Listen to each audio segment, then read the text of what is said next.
Good morning. Let's read in Proverbs chapter 14 this morning and had some thoughts on verse 9. Fools make a mock at sin. Fools make a mock at sin. I just want to think about that for a second. There's another verse that I can cross-reference here, Romans 1:32. If you're a fool, or if you make a mock at sin, the Bible says you're a fool. Now the Bible calls a lot of people fools for different reasons. A lot of you would know that a fool hath said in his heart, there is no God. But fools make a mock at sin. In Romans chapter 1, verse 32, where are we? Now, Romans chapter 1 is God's New Testament blast on homosexuality. And I know that many churches out there are trying to blur the line and steer clear of this truth, but God does not approve of homosexual relations of any kind. And this chapter just gives that blast against it, but also against a lot of things. But there we go. Yeah, God gave them up to vile affections. Women with women, men with men, all that stuff. God is not in approval of those things. But right down the end here, verse 32, it talks about all these different people. There's haters, boasters, backbiters, proud. They're all in the same category. Debate, murder, deceit. They're all in the same category. And 32 talks about these people and says, who, knowing the judgment of God, that they which commit such things are worthy of death, not only do the same, but have pleasure in them that do them. Now we're living in the great foolish age because we make a mock at sin. And we know the consequences, like the world. I'm talking about the world here, like people out there, not just like me, but then us. These people know of God's judgment. They know that what they're doing is displeasing in His sight and worthy of death, but they don't just do them. They have pleasure in them that do them. That's a big, unusual thing about this age.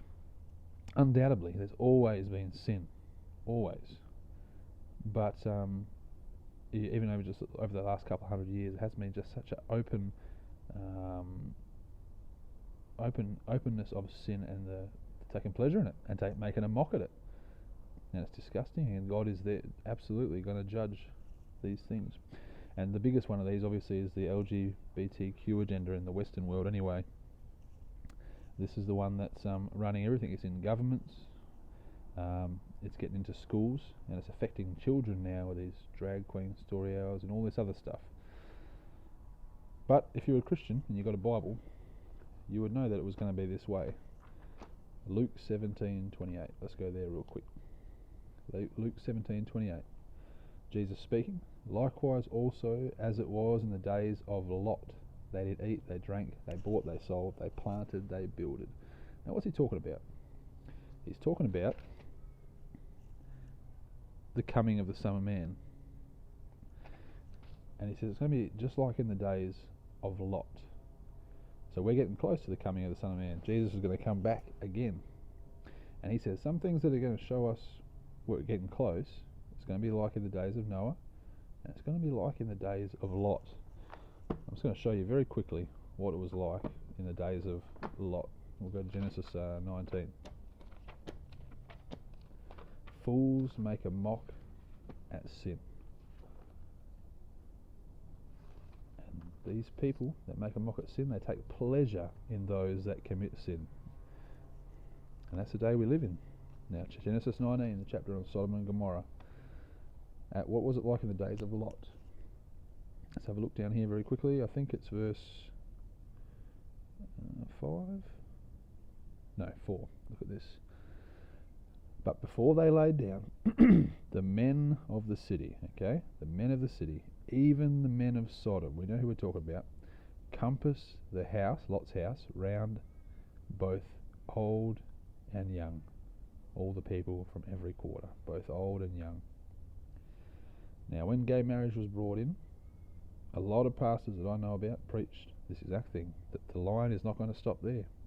It's going to extend further into more despicable things, such as children. And we're living in a time now where children are being influenced by this agenda, and we're living exactly in the days of Lot. So we should both be disgusted, but encouraged. The Lord is not far. Just as it was in the days of Lot, so shall it be in the coming of the Son of Man. Alright, well, God bless you. Have a good day. Bit of a controversial one.